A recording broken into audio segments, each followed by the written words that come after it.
The TEFL Commute, Season 11, Episode 2, in which Shaun and I talk about all things private, privacy of the classroom, private lessons, and privacy issues.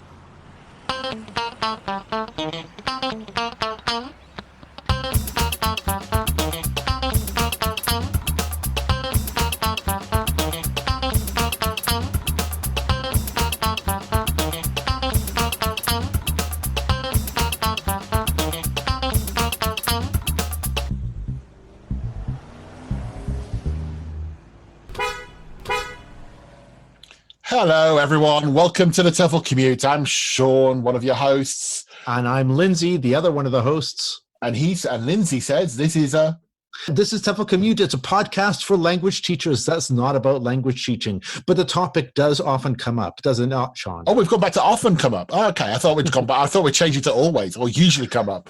Usually, often, always. Yes. Hi. Anyway, Lindsay, how you doing? Fine, thanks. How are you? I'm tempted to say how's your privates, but that's got so many different meanings. Oh gosh, we're not going to get into the privates things. Well, on the TEFL Commute, Shaun and I take an issue, take a word or a theme or a topic, and kind of delve into different aspects of that topic as it may be of interest to language teachers. This episode is called Private, and so we're talking about, well, privacy, not like the military. So when we upload it to the to iTunes, etc., do we have to tick the explicit warning? Because I think we're okay so far. Right. Let's see how it goes. So, what does private have to do with or privacy have to do with education at all? Quite a lot. You know, sometimes these random words. If people knew how we plan the commute, and we do plan them, and one word spiraled and was like, oh yeah, actually there's a lot to say here, isn't there? And we realized that this might be quite a long episode. Yeah. Be warned. Yes. So privacy of the classroom, which I think was an interesting, which is where we started. And then we I think if I think about that, I mean, I think we're going to get into the technology stuff a little bit later, but the privacy of the classroom, by the way, say privacy or privacy? Ooh. When do we say which? I don't know. You messed my head up now. Privacy of the classroom. No, I would have said privacy of the classroom. It's talking to you in your mangled Canadian British accent. It's true that teaching is kind of this hybrid, isn't it? It's sort of like public in the sense that you are there. You have to be doing it with somebody else. You can't just do it completely by yourself. Although you can have private lessons. Yes, but even that requires two people. Oh, you mean the student? Okay. So it's not entirely private. There's a kind of public element to it, but it is also very private in the sense of the idea of the teacher closing the door. So what happens in the classroom, that's the teacher's business, and you can't kind of get in there. I think that underpins a lot of issues in education, actually. But this is my classroom. It's mine. You can't see what's going on in it. And I think we've talked about before this idea of privacy stroke secrecy almost carries through into the sense of even during a lesson we have a lesson plan which we don't share. And those kind of things. We know what's coming next. Shall I tell the students? So it is an interesting undercurrent of education, isn't it? And it is also that teachers will often jealously guard that privacy of their classroom. So they it is sort of like what happens there is my business and not anyone else's business. You're not to really question what I have done or why I have done what I did. I mean, the students may, but someone outside of the classroom, maybe not. Would you agree? I don't know, actually. Now you've said it that way.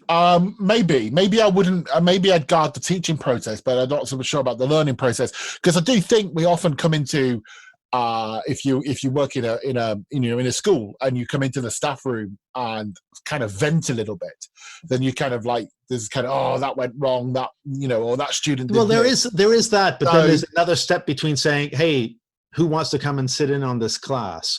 Because there's also that sort of the privacy of the group as it's formed. So even we won't get into observation. We've done a whole episode on observation, but the teacher often feels kind of nervous about observation. But students then also kind of will sometimes detect the change in the atmosphere when someone has come in to observe, especially if everyone knows each other. So it becomes your own private space. Well, I think that actually goes as well when you get a new student in the class. If you've had a class that's been together, certainly if you think about it from a private language school point of view, you've had a class that's probably got a group of core students that's been through a number of levels together, and then suddenly a new student comes in, and you can feel that kind of that cold atmosphere as who's that over there.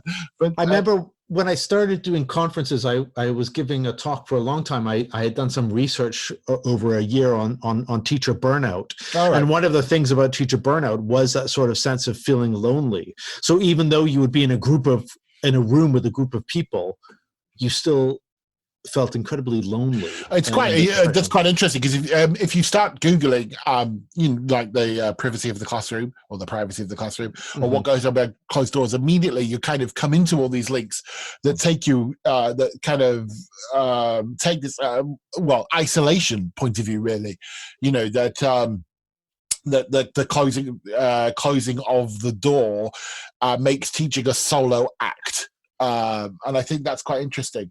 But they were talking about kind of mainstream education against the ELT private sector, which is what we're both familiar with, I guess. Yeah, but I think the problem exists in mainstream education of the teacher sort of closing the door. One teacher is assigned to one classroom. It's just one teacher to all the students. And if they're not really communicating to each other, and I think I know teachers in the state sector that I've trained or that I've worked with who really do not engage in much kind of professional development. They go in, they do their class, they go out again, and they must feel quite isolated in a way because they're not involved with the school or the community on any kind of it's kind of tallies in with a research paper, and there is a research paper, and I'll put it on the link to it on the show notes. This kind of highlights this isolation factor. I'll just quote 3 different bits of it. So teacher isolation is incredibly important, because if people are isolated from each other, they do not know what everybody else is doing, and there's not much trust. Then they also found that individuals start to feel the classroom has become their entire world, because they're in their store, and then so they actually become divorced a little bit from the real world. And the point you were just making, that teachers don't tend to observe each other's performance, share ideas, or work in collaborative ways. So that kind of goes through from that, doesn't it? And there's other websites and blogs, and you get these things like teaching is a solo act, closing the door. So it's clearly an issue. And I think in this kind of more enlightened now, I think well-being of teachers is certainly at the forefront of teaching compared to where it was, in the years that we've taught. I think there's something to consider how much that might play a part in it.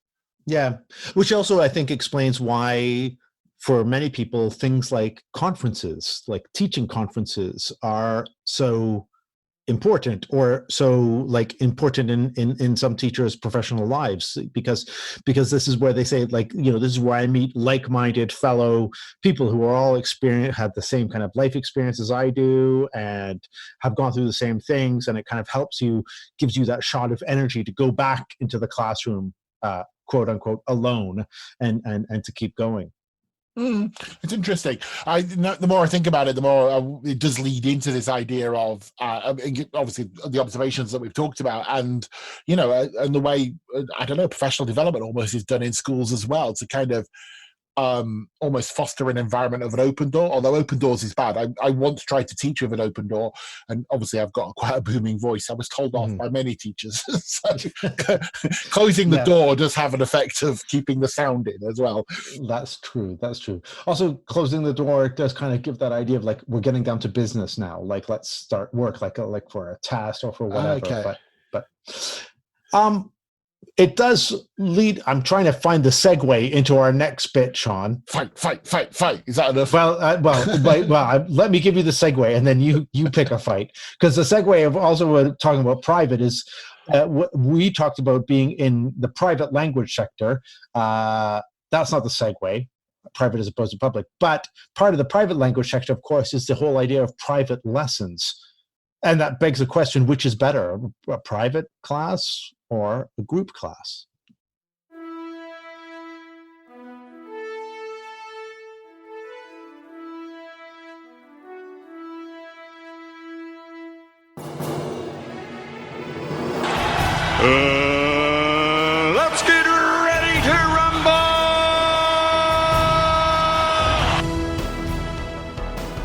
Hello and welcome to another round of TEFL Fights, in which our two competitors duke it out to decide who's right and who's wrong.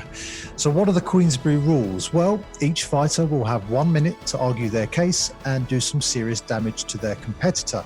In round two, they'll have the chance to follow up and land the knockout blow, persuading the judge, that's me, that they've managed to win. So in this episode, the guys have been talking about privacy. So in this bout, our brave pugilists will be sparring over this topic. Group classes are better than private one-to-one classes. So going first and arguing for the topic, it's Lindsay. Seconds out, let's go. All right, let's be realistic. First of all, when I argue that group classes are better than private one-to-one classes, I'm not arguing that a class of 40 is better or that a class of 100 students is better than a class of one student. But I do maintain that having a small group of, let's say, between 6 and 10 people, yes. This is for several reasons. One, with a group, it's more of a chance to hear different opinions, different voices, different stories, different perspectives. That also, for the student, it allows for more thinking time and planning time for what you're going to say. You're not on the spot as much as you would be in a one-to-one class. Also, there's like psychology and social theory that backs us up. The social theory of learning. People learn from one another via observation, imitation, and modeling. Do I even need to say the word Vygotsky? I'll say it anyway. But people can learn from each other. Teacher can also take on different roles, such as facilitating and not always leading and feeling that they're always on keeping things going. If you have a group, that can also happen. There's less focus as a teacher always on you, the individual. The same thing as a student. Less focus on you, the individual. It's also, I would argue, with a small group. Thank you, Lindsay. Okay, Shaun, it's over to you. Well, clearly the argument is wood on the fact that you get more money for private one-to-one lessons usually. But let's argue one-to-one itself. It's funny how people like Lindsay see group teaching as the norm when it's so much harder than one-to-one teaching. I mean, as he mentioned, both of us know that classes of 40 or more, and it's almost impossible to do anything communicative in that. But even if we take his manageable number, let's say, 6 to 10 people, he said, classes are bizarre. If you're lucky, there might be of the overall same level, but you're going to have 6 to 10 different abilities. Mixed abilities in writing, speaking, and so on. 6 to 10 different personalities, interests, motivation, needs. The list goes on. One-to-one teaching is natural. One student, one challenge, one goal. Make that student better at English. Sure, you have to sacrifice a bit of student-to-student peer work and also get rid of the problems like group dynamics, early finishers, late arrivals. But in return, you get a whole list of advantages. A one-to-one allows for better engagement, real interaction, and you can develop a real and productive relationship. One-to-one is real communication with chance to give better and more personalized feedback. And one-to-one... Thank you, Shaun. So now it's time for round two, an opportunity for our pugilists to come back and land some more blows. Lindsay's to go first. Lindsay, are you ready? Yes. Okay, and seconds out, round two. Okay, so first of all, the question about money, I don't know what Shaun was getting on about there. Having a group of people paying more money makes more money than just a one-to-one class, if we're talking above just what the teacher's taking as a private class. Also, he was kind of poo-pooing on group dynamics. Group dynamics do come into play, but they can create environments and instances where things that happen that just don't with a one-to-one class. Also, Shaun tends to romanticize the idea with a one-to-one that it's all going to be great and you're not going to have weird characters or early finishers or things like that, different characters. You can have some pretty weird characters in a one-to-one classroom, and then you're stuck with them, just you and the student, and that's it all the time. With a group.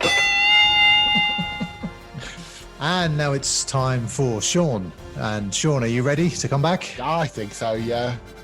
Okay, so here we go, Shaun.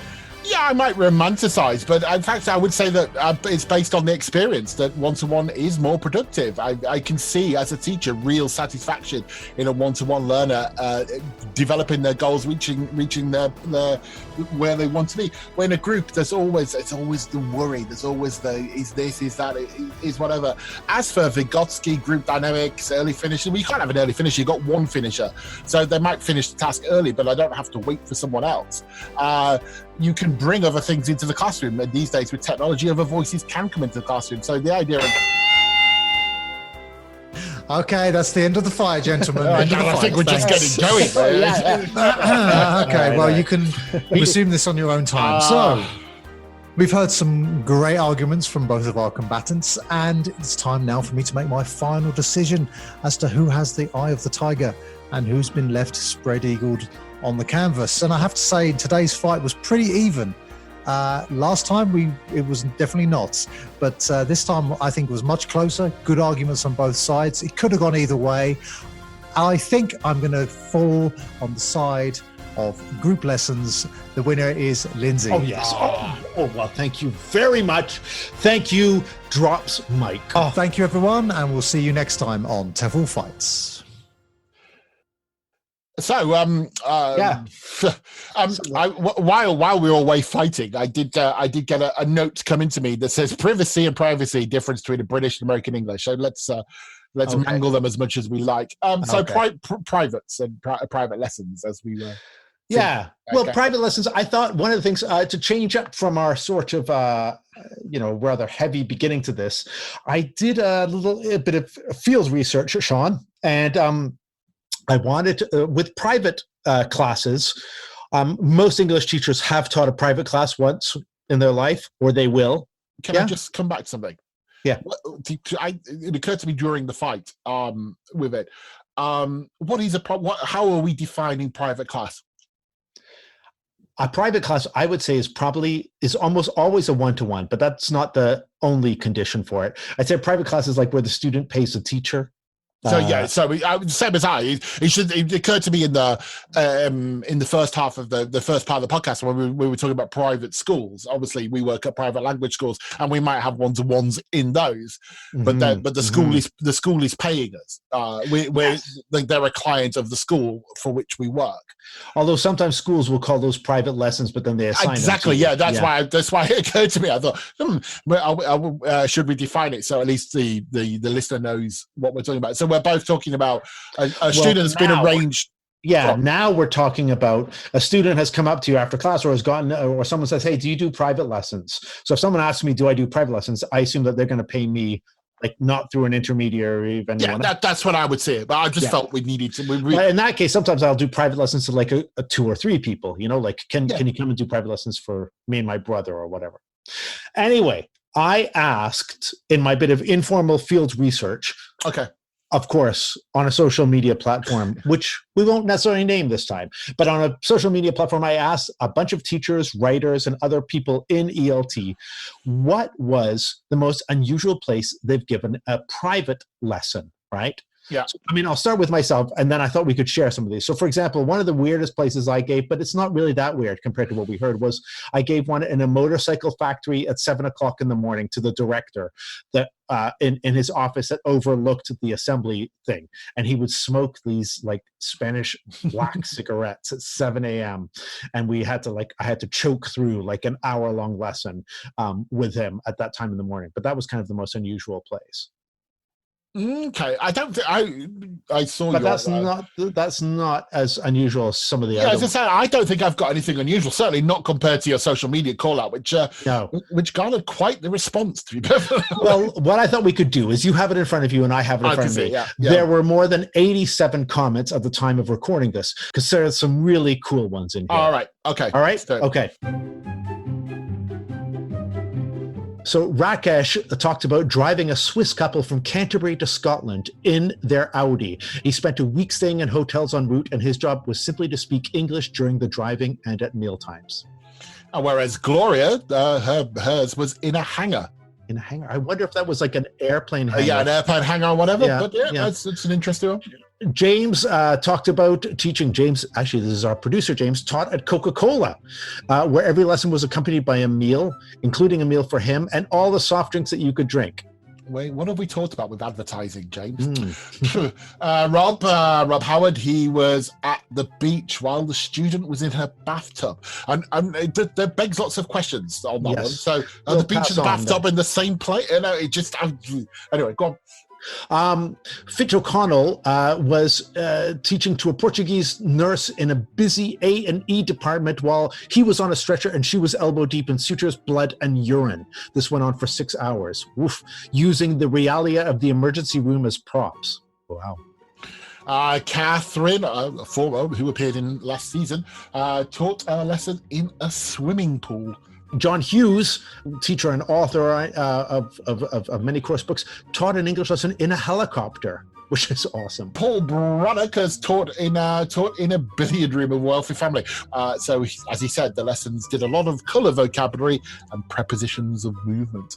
Ken Wilson taught in a convent in Seville, Spain in 1968. They told him he was the only man, apart from the gardener, who was ever allowed further into the building than the front entrance. He taught 3 nuns and charged them 100 pesetas an hour. Laura Woodward puts a refugee camp on the Thai-Burmese border, which sounds partly idyllic, but then she also adds, I was surrounded by AK-47s. Wow. Rachel Roberts taught in a language school in the south of England, not private lessons, but in the girls' toilets and in a garden shed with no electricity. So private in another sense, I suppose. Yeah. Julie Moore also appeared on this podcast once. She sent us into a fit of reminiscing with hers, where she taught in the concert hall in Prague, which is as fabulous as the picture she put with it. But this student, Julie and I used to work at the same language school. So this particular student was legendary, was taught by so many teachers after Julie left, and probably before Julie arrived. Never, and every lesson felt like it was the first ever lesson with him, like trying to teach him, hello, my name is. Paul Seligson taught on the first green and then the clubhouse of the Saint-Germain-en-Laye golf course in Paris. He lost 2 balls on the first hole, so his student, the wife of the French foreign minister, abandoned golf, and they completed the lesson inside. Clyde and Branko have both taught on trains. So Clyde's taught on the Trans-Siberian Express, and Branko's is it says on a train, but more interestingly, also backstage before a dance show where a friend of hers was preparing for an English exam, and she was waiting for her turn to go on stage, and while doing so, she was having grammar explained to her. Corinne Coco Frey really took the cake by listing all the weird places she's taught: a military airfield, a funeral parlor, nuclear power plant, a construction site, and a refuse incinerator. The site on my business card: will teach privately, but needs to be in an unusual location. Charles Hadfield and Jill Hadfield, I think, both coached Tibetan students in Lhasa. And in a tiny room filled mostly with their bed. This was their bedroom that they were teaching. They would sit on the bed teaching 2 students while the other one lay under the covers trying to keep warm. And probably one fitting for us to conclude with. Lulu Campbell has taught in a psychiatrist's chair in Buenos Aires.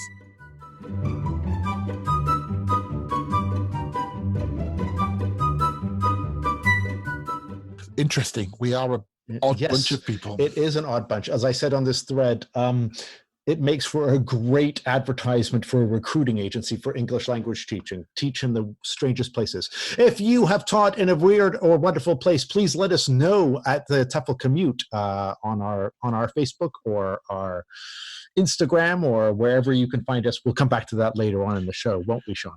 We will. So while you were doing call-outs, I was looking for advice on teaching, being a private teacher, a private language teacher. So here you go, websites with advice. You ready for the advice? I always like to give me a little bit of advice. Okay, so from the Take Lessons website, new to teaching private lesson, here is the advice from the pros. Point number 1, communicate. Yeah, no. Oh, yes. Okay. Number 2, stay enthusiastic. Okay, sure. okay, so okay. Right, number 3, ready for this? You'll never guess number 3. Prepare your first lesson. And number 4, planning is everything. No, really. Oh, really? This is stellar internet gold you've hit there. Yeah, no, well, number 6, I'll jump ahead one. Number 6 is make time to organize. Can you see the thread going on here? Going back, number 5, get the right mindset. It doesn't say what the right mindset is to perfect, but it just says get the right mindset. Number 7, remember patience, which actually is good advice. This sounds like our Facebook wisdom. It does. It's terrible. Number 8, stick to your rules. Number 9, keep someone accountable. Number 10, respect your prices. Number 11, always look for ways to improve. And number 12, are you ready, Lindsay? Create an awesome student experience. Okay, we're not going to share the link to this on our page. You will never find this ever again. Thank you, Shaun. Do you not think that's such valuable advice? Yes, of course it is. It's the valuable, vacuous advice that we often get on Facebook. Be awesome. Anyway, Awesome. there is another element of private that and privacy that did spark interest when we were thinking about this, which is the whole idea of like data and student data. And I think this is like the let's finish our episode by talking a little bit about all of that. Because to me I now, think it's more than interesting. the privacy of the classroom, it is like people's data and how views on that have been changing. This is of great interest to me, mainly because I teach a class on this at the university, and it's amazing. So I teach postgrads, and it's amazing how much they don't know about privacy of all the technology they're doing with it. It's just anyway. So I'm keen to talk about this element, but. Yeah. You actually got someone else to talk about. Yes, I thought I'd bring in someone else into the mix, and I went and Googled on the whole issue of privacy and English language teaching, seeing if anyone had written about it. And sure enough, one of our colleagues had written something about it. So I reached out to her. It's Chia Suan Chong, and she's a teacher trainer, and writer. And I decided to reach out to her about her article and have a little chat about it. Shall we take a listen? Please do. So today I'm joined with a colleague of ours here at TEFL Commute, who wrote an article about the subject that we're talking about today, about privacy. It was actually the first link that I came up when I looked up online privacy for teachers, English teachers. It was one of the first ones, and it made me think this was Google's algorithm that had kind of sussed me out and was feeding me stuff immediately from my colleagues or people I knew. But anyway, I'm joined with Chia Suan Chong. Chia, hi, welcome. Hi, Lindsay. Hi, thanks for having me. Yeah, thank you for joining us. I found your article about reflecting on online privacy and protection for teachers and students on my Google searching about online privacy for this episode from May 2018, and I really liked it. So why don't we just kind of start off by telling us how you kind of came around to that? I think what interests me most is the fact that we all have very different views, very, very varied views on privacy and on how we use technology and the privacy issues that we face. I mean, at home, I am the kind of person that would be happy to share my, to add people that I have met to my social media account. I've spoken to them on Skype.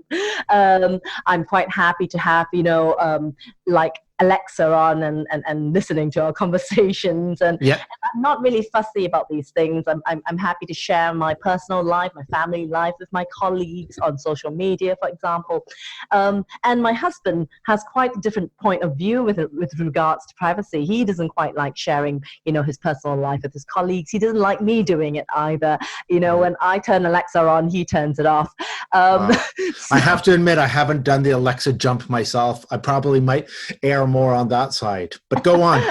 I think he finds it quite creepy that there's someone out there recording or listening to our conversations, and that he's like, if you want to play music, then turn it on and play music, but we don't have to have it on all the time. Whereas I'm like, who's going to listen to our conversations? And even if they do, they're not going to find anything very interesting anyways. I've got nothing to hide. And my best friend used to say, this I've got nothing to hide argument is extremely flawed. He used to say to me, you've got nothing to hide until you have something to hide. Yes, yeah.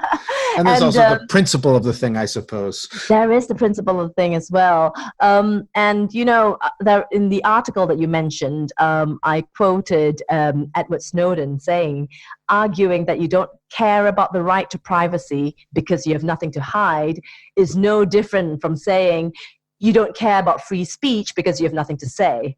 And I think that's really quite true. Yeah. So that's kind of taught me a lesson there, having nothing to hide is not really an argument to not be private.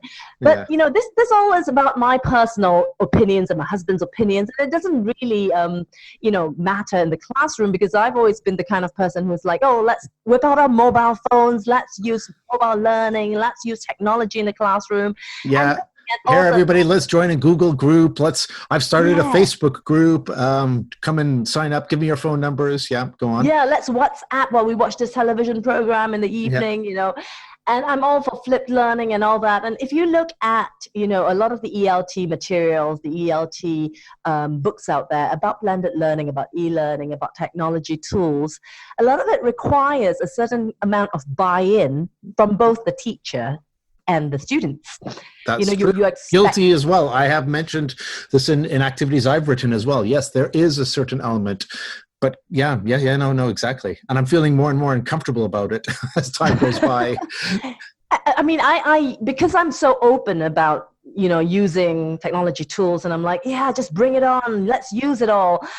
I have been guilty of going into the classroom and then, placing this upon my teacher trainees. So I for example, once I was running an Erasmus Plus course with a group of teachers from Germany, and half of these teachers were quite concerned when I said, okay, let's open a Google group. I'm going to show you how to use Google Groups, and we're going to be using this during the course. And so half of them said, look, we don't even have Gmail or Google Mail. And I was like, oh, okay, why don't you start one? Let's start one right now, just for the purpose of, this activity. And a lot of them were really, really hesitant. Of course, my first reaction was, oh, come on, get over it, right? It's only an email account. Then I met a teacher who went as far as to say, I don't even use Google searches because I don't believe in Google and I don't believe what they stand for. So I refuse to search for anything online with Google. And I thought, oh, that's really quite dogmatic. That's really quite extreme. But as I met more and more of these teachers, I started to question if I was the one who was being dogmatic, I was the one who was pushing my views about technology and openness onto these teachers who were much more concerned about privacy than I am. And I'm thinking maybe we should really take these opinions and these concerns into consideration and not kind of impose our take on this on the teachers as well. And I've run a lot of teacher training courses where I, had more and more of these issues with teachers saying, oh, but I can't use mobile phones in the classroom because my students can't give me their mobile number, so we can't use WhatsApp. And then I started to, very gradually but surely realize, hang on a second, maybe we really need to rethink, our one-size-fits-all mentality towards privacy and technology. Yeah, no, I think you're definitely right. It is something that I'm becoming also a little bit more uncomfortable with. I think one of the things is that as we all kind of came into our own in technology, like I'm thinking of like in the 2010s or the 2010s as all this was kicking off, it was like so positive and so like, this is great and we can all use this. And I think it's only been in the past few years, I think since Snowden probably launched a bit of this, but I think it's also probably much more since for me, it's been since the Cambridge Analytica stuff and the 2016 and all the kind of trolling and things like that happening that has sort of made me thinking a lot more about privacy and everything.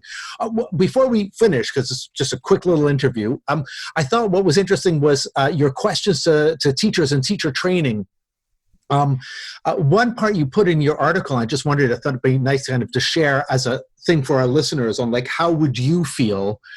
Where do you draw the line? Or what level of intrusion do you feel? You listed a bunch of things. I wonder if you could share with some of these things, like, because it really started making me think like, oh, I don't know if I would be cool with that. I don't know if I'd be cool with that one.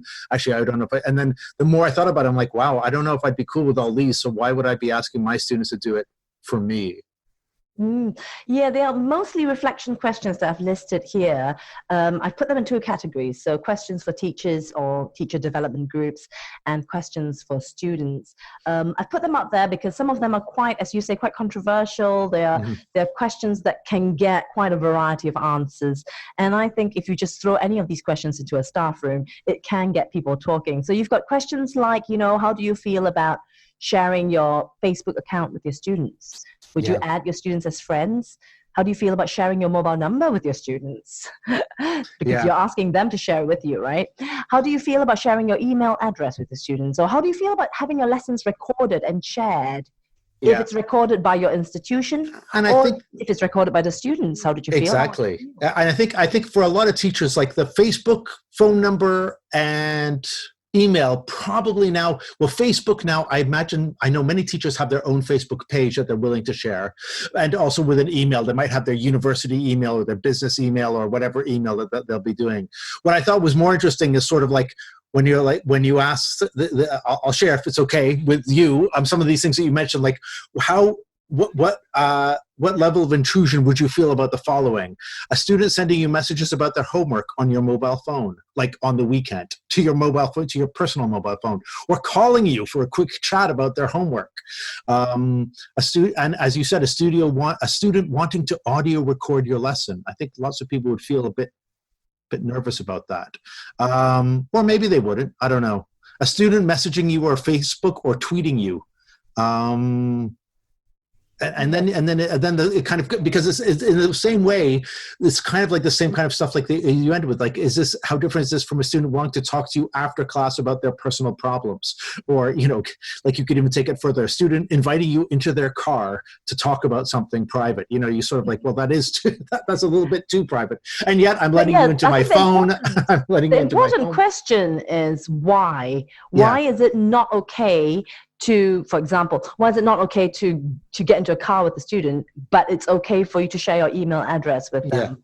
I'm not saying one is right or the other, but I think that question why helps us to reflect on our own views on privacy and why we feel that way, and whether they are, backed up opinions that are backed up with good reasons, or is it just a feeling we've got, or sometimes these things are out of our hands. Perhaps the institution we work for or the school we work for have certain rules, like no mobile phones allowed, or they've blocked certain websites from your interactive whiteboard from being accessed.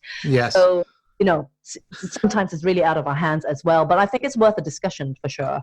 Definitely. Well, thank you very much for just touching on these things. We'll share the link to Chia's article in the show notes and the different questions. I think there are a total of almost 16 or no, more than 16, 20 questions to share with students and with fellow teachers. Thanks very much, Chia.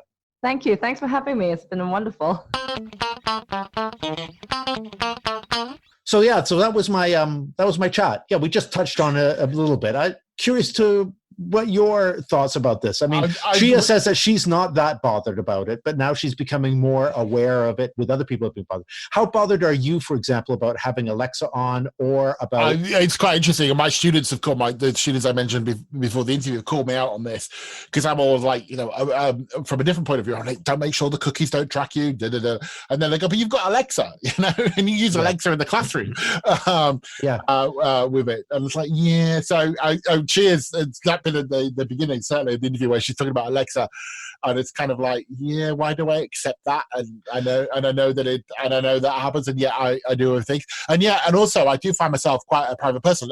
Unlike Chia, I'm very private on my Facebook page, for example, on my social media. I don't mean that negatively. I just don't share things. I mean, both of us have written stuff for teachers, material for teachers, books, articles. We've done teacher training sessions where for a long time, there was kind of an expectation to be able to do some of these technological things. You did have to kind of buy into sharing your data, like if you're going to get it free. So like any of the Google stuff, or like I've written loads of activities for using WhatsApp. And often I try to say, well, use WhatsApp or a similar kind of, but it is WhatsApp has always been the telephone number problem. But there are ways around that. But there is a sort of amount of buy-in for that. And I wonder if that isn't going to, as leaks and data issues and privacy become more and more mainstream as concerns, do you think that's going to have an effect on the... I actually see quite... I run training. I mean, obviously do the teaching class that I talked about, but I do a lot of tech training with it. And I see actually more and more backlash from teachers who are attending the course. They go, well, I just don't want to be sign up to Google or do this. I mean, because all those kind of things, or sign up to another platform, or you just have to give your email and then just check the box on the accept the policy. I think this is the bit of it that interests me when we talk about privacy, and I think it's because obviously I write a lot about mobile learning. This idea that I think I think as teachers we overlook what that does. That just by telling people to use an app or taking them online, we are creating these digital footprints for them, or getting them into their data being shared with people. There's so many issues of privacy that in that sense that I don't think we naturally think about unless you're I think in that sense it is still a bit of a wild west out there. I mean, in terms of like sharing videos and uploading videos of yourself to a platform and sharing all that. I love go and look at. I'll try and point some out for you. For example, end user agreements. Okay. Agreements. Have you read them? Like the one like in. And I think this is interesting. I mean, I'm mentioning this just to highlight the point. But in Apple's, in like the iTunes stuff, then is it in Apple? Yeah, in Apple's, it's the end of the world. If you are going to be a zombie, then the terms and conditions are null and void. No, that's Amazon's. In Apple's, it's you promise not to cause the end of the world by nuclear destruction, and they're written into their EULAs, but nobody ever reads them. Oh, that is very strange. They're just very strange. There's some fabulous ones out there. And I love it. There was a research project in the UK a couple of years ago on free Wi-Fi. On end user agreements, and they put into the end user agreement, when you go to a cafe, and in the end user agreement, they just put in the phrase, "You will give us your firstborn child," just to see how many people would still do it. They're fabulous, and that's the bit of I'm bringing it back to the classroom and privacy. That's the bit that I think that as teachers we need to be slightly more aware of when we're telling people to go on the internet or using technology of education. There's all these things you can't see. Well, to wrap that bit up, I would then just recommend a writer that you and I both have liked and enjoyed. That would be Audrey Waters. Is very good on this, and her website is Hack Education. Yeah, although it's kind of in library mode at the moment because she's writing a book, or something, isn't it? But can I finish? I've got one to finish. We're going to finish with one thing. Then one thing, and this is purely because last episode I really didn't like the fact you were trying to take jokes away from me. Oh no, what's happening? Okay, one joke. Oh. Why doesn't the Cookie Monster have good internet privacy? I don't know. Is it going to be something about cookies? Of course it is. He always accepts the cookies. Oh no. There you go. Back on my mantle. You might have won the fight, but you're not taking the jokes off me. Oh my gosh. All right. Can you just talk us out of this episode now? So this has been episode 2 of season 11 of the TEFL Commute. And if you are new to the TEFL Commute, you can find us at the TEFLcommute.com, and that's where we put the show notes. You'll be able to download the podcast anywhere that has good podcast listening. You could go to Spotify, iTunes, Podomatic, Stitcher, anywhere that James has been, you'll find the podcast there. You will also now find us on Instagram, and the name escapes me, which James will not be good about. It's TEFL Commute Pod. Yes, I remember there with it. So if you like podcasts, you can't really escape from us. And I guess I'll be back for episode 3. See you then, Lindsay. And see you then, Shaun. Bye, everyone. Bye. As your commute is coming to an end, here's an activity you can take into class. Conduct a privacy awareness survey with your students. You can find examples of these online using the key search term Privacy Awareness Questionnaire or How Much Do You Share Online survey. Alternatively, you can make your own using questions such as, do you know the privacy settings on any social media sites you use? And which things do you share or not share online? Do the questionnaire with your students and then ask them to follow up at home by doing the questionnaire in their own language with friends or family members. Use the results of this to have a conversation about what steps to take to keep your private information private. You've been listening to the TEFL Commute, an original podcast produced and presented by Lindsay Clanfield, Shaun Wilden and James Taylor.